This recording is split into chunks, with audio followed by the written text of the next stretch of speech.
It's important to have friends that you can count on during your kids' teen years. The reason this is because let's think back to when our kids were little. Maybe we had play dates or we had other couples that we hung out with socially and we got our kids together. And that was really a time for parents to be able to connect with other parents and commiserate. You know, they can talk about, we talked probably about our kids not sleeping at night, or we talked about our kids being really picky eaters, but we were able to connect with other parents and get ideas from them and get support and encouragement, that kind of thing. As our kids get older, I'm noticing and I'm hearing a lot from other parents that kids hit the middle school, high school years for sure, parents are feeling more isolated. And that's because they don't confide in other parents. First of all, because they're busy.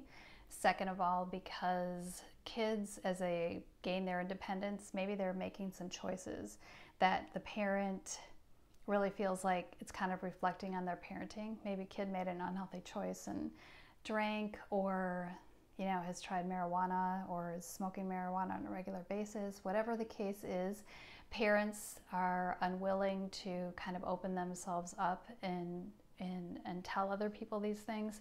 Yet I think that there is so much value in parents of teenagers connecting with one another. If we all just were a little bit more honest and open with each other, you would find that you are not alone in most of the situations that you're in, and that there really is a lot of understanding and empathy for what parents go through during their kids' teenage years. It's a tough time. It's a tough time in our kids' lives, and it's a tough time for a parent in a way that having little kids and even babies is tough, but not as tough as sometimes the mental and physical anguish of going through our kids' teenage years. So I want to give you some directives on what to look for, or friends, the kind of friend or friends, not that you need to have 10 of these people in your life, but a couple of these people in your life that you want to develop friendships with.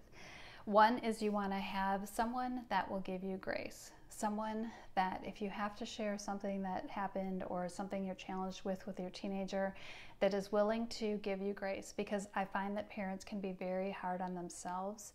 They can be parenting at times out of guilt and fear, and this isn't necessarily a helpful thing. So to have a friend that is willing to kind of show you all the areas you've done something right in, or whatever, just to give you some grace. So you can see that there are times when it's important to give yourself a break in your parenting of your teenager.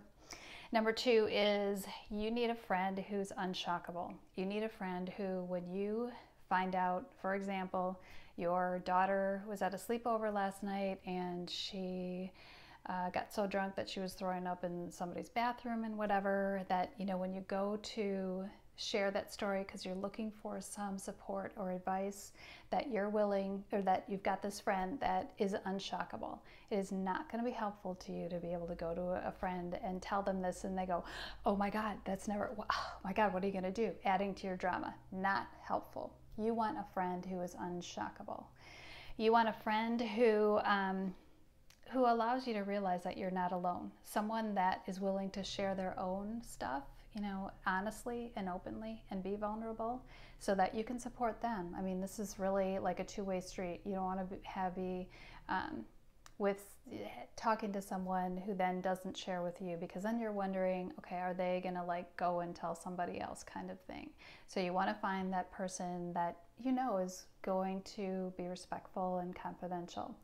The last thing you want to do is find a friend who's been down the road that you've been down.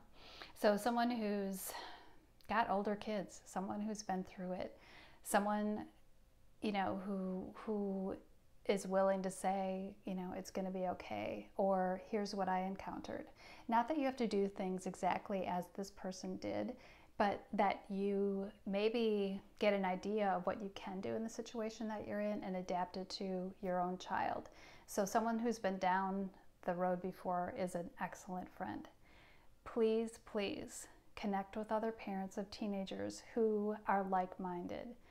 I know sometimes it feels like they're hard to find, but don't give up. It's super important that you're connected with other parents during this challenging and often wonderful stage of development for your teenager.